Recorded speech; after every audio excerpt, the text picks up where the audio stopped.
I mean, I take the mental side of rugby, well, of any professional sport extremely seriously. I go and see a sports psychologist. I aim to once a week to help me, deal with lots of things in the game. Obviously, in professional sport, you have lots of highs and lows and how you deal with that.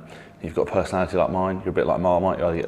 You love you or hate you. And I think with things like social media and things like that, now it's people are one step closer to you. And unfortunately, the internet gives people a voice and opinion you don't necessarily deserve one. So it's always the highs and lows and things, how to deal with a game. Back in the day, you played maybe 8 games a season, and you could prepare on those games of emotion, but you can't do that anymore. You're playing 30 odd games. Sometimes you're not going to feel up for it. Sometimes you're going to be tired. People outside the sport don't understand that. They think every week you put your shirt on, it's going to be easy, but it's not the case. So I've worked really extensively on how I prepare for a game, how I, always get myself in the same mental routine, how I deal with making mistakes in games, how I deal with negativity, how I can be as positive as I can, how can I increase my performance, and deal with.